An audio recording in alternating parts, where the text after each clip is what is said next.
Hello guys! Welcome to my channel. Ang channel na nagtuturo ng kahit ano, gamit lamang ang cellphone. Sa video na to, magtuturuan ulit tayong bagong ka-vlog. Shoutout kay Miss Jocelyn NG. Wala po ang kanyang monetization or dollar sign dahil sa failure of identity verification. So tara, samahan niyo ako ayusin natin. So ganito na po ang AdSense niya. Guys, sa taas mayroon nang nakalagay na notice na you're no longer showing ads because you have failed identity verification. So ito na po yung itsura ng kanyang YouTube monetization tab. Ayan, ganyan na po siya. Meron na po siyang step 2. Error na po yan. Merong nakalagay na fix in AdSense at saka change association. So, ang gagawin natin dito is fix in AdSense. So, paano yon? Magko-contact po tayo sa support. Kasi po, yun po yung nakalagay sa notice. Dead end na po yun. Ito po sa taas, yung square na yan sa upper right. Pag kinlik mo yung square na yan, magiging active ang support. So, yan po. Nakipag-checkahan tayo sa support. Ito po, papakita ko po yung convo namin. Ayan. So, yan. Pagka-click mo yan, ayan, magkakaroon po ng live support. Ayan, chicks po yung kausap ko dyan. Hindi ko lang alam kung ano yung tsura niya. So, ayan po yung conversation namin pero hindi po kami natapos sa chat. Okay, pumunta po, continuous po ang communication hanggang email. And then, nakareceive kami ng email na nireset na po yung account. At, ibig sabihin nun, bumalik na po yung click buttons kung saan pwede na tayong mag-verify. Pero yan, wala pa rin siyang ads niyan. Nakalagay pa rin sa taas. So, punta tayo sa verification check. Nakalagay yan sa payment. Tapos, verification check. Pag scroll down mo dito sa baba, ayan, may notice na no longer have ads. Tapos, magiging active na tong take action sa baba. So, ito, gawin muna natin siyang YouTube Philippines. Okay, ayan, nakapula na. So, click dito guys, since nag-function na yung kanyang click buttons, ayan, pwede na tayong mag-identity verification. This time, nagbasa, same as before, pag identity verification, nagpasa tayo ng ID. Nakadalawang ID kami dito kasi po yung unang ID ay hindi tinanggap ni AdSense. So, ito po yung pangalawang ID na hiningi ko kay Ma'am Jo. Ang kanya,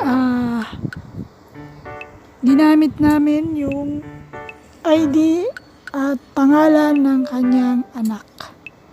Kasi po, doon po babagsak ang PIN number ng kanyang YouTube. So, yan. Same process lang naman po yan. Pag identity verification, dyan po siya nagkanda tagal-tagal kasi akala niya na-approve yung ID niya. And then, nag-lapse na po yung time frame ni AdSense sa kanyang identity verification na nag-failed. So, ito po. Ayan. Sa sobrang excited ko dyan, nakalimutan kong ilagay ang pangalan niya. So, ayan. Lagay natin ang kanyang legal name. Legal name ng anak niya. Sa Pinas, babagsak lahat ng niya, yung PIN number niya. So, yun po ang ginamit namin. Yung pangalan ng anak niya at saka yung address sa kanila. Sa Pinas. So, pagkatapos niyan, address naman. Same process. Pag okay na, pag sure ka na sa address, ayan. After ko may lagay ang kanyang address, submit na. This time po, naghintay muna ako na ma-verify ang kanyang ID bago ako dumiretso sa kanyang tax. So, after 2 days, eto na, nag-complete na yung kanyang identity verification na approve na. Ayan. So, pagkatapos nyan, tsaka lang ako fill up ng kanyang tax info. Kasi, ayun naman po talaga yung process nun. Kailangan makompleto mo yung process nyan. Huwag na po kayong maghihintay ng email na you have to ganito, ganyan. Kasi minsan wala pong email. Kailangan nyo pong buksan yung AdSense account ninyo. Nandyan po lahat ng notifications sa AdSense account ninyo. So, after ng kanyang ito po, nakita ko sa account niya na meron na siyang tax info. Kaya lang po, since binago namin yung pangalan niya, kailangan namin tong baguhin ulit. So, nag-submit kami ng new tax form. So, yun po yung ginawa ko. Ako pala, hindi pala siya.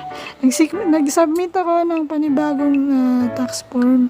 So, ito, ipapass forward ko na to guys kasi same lang po ang process na to. And this time, hindi po tayo mag-claim ng tax treaty dahil wala raw silang TIN number. And ayun, maalala ko po sa mga walang TIN number, kumuha po kayo ng TIN number ninyo kasi napaka-importante po ng TIN number. Mababawasan po ang tax natin sa YT kahit na papano. Napakalaking tulong po noon na mabawasan yung kaltas, lalo na kapag hindi naman ganun kalaki yung sahod natin. So, mas maganda kumuha po kayo ng TIN number and mag-claim po kayo ng tax treaty. So, dito, hindi tayo mag-claim ng tax treaty. I-forward ko na to guys. Bibilisan ko na lang to. Same lang po ang process. Kung hindi nyo po masundan, meron po akong tutorial sa pag-fill up ng tax form. Ilalagay ko po yung link sa description sa baba ng content na ito. Para po, yun na lang po ang sundan ninyo. Kasi same process lang. Paulit-ulit na to. So, ayan na. Dire-diretso ko na to. Ayan. Medyo, sa sobrang excited ko nga, may mga nalalampasan pa ako dito na box. Kaya medyo bumabalik-balik ako. Pero, carry lang.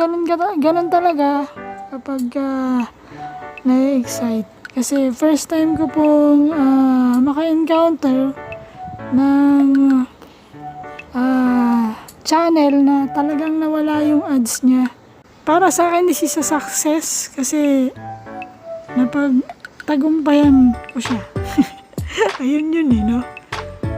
Para sa akin, this is an achievement. Kasi naibalik natin ang kanyang ads after ng ilang days. Simula nung nahawakan ko po yung kanyang account. So, ayan, kakamadali ko. Guys, inano ko na to Finorward ko na to. So shoutout muna tayo sa lahat ng mga mahilig sa shoutouts dyan. Ayan, mega love shoutout sa inyo. Kaya partner, Jerry Papoy, kay Ate Ruby, kay Mama Lynn, kay Tito Noise Vlog, kay Master Mitch, Jane Barona Vlog, kay Coach MB, kay Darling Shinjin, kay Madam Emilia Brosas, kay Sir Glenn Dianuel, ay Gracia, kay Ate Tess, kay Lena, Lena Vlogs, kila Ma'am Kat, kay Ache, mega love shoutout, Mami G, kay Ate G. Kung may nakalimutan ako, pasensya na. Next time ulit. Tapos na yan submit na. And successful na ang kanyang tax info. So, yan. Okay na siya, guys. Pagkatapos nito, guys, ayan, nawala na yung notice sa taas. Dismiss na natin tong mga to. Kasi okay na to.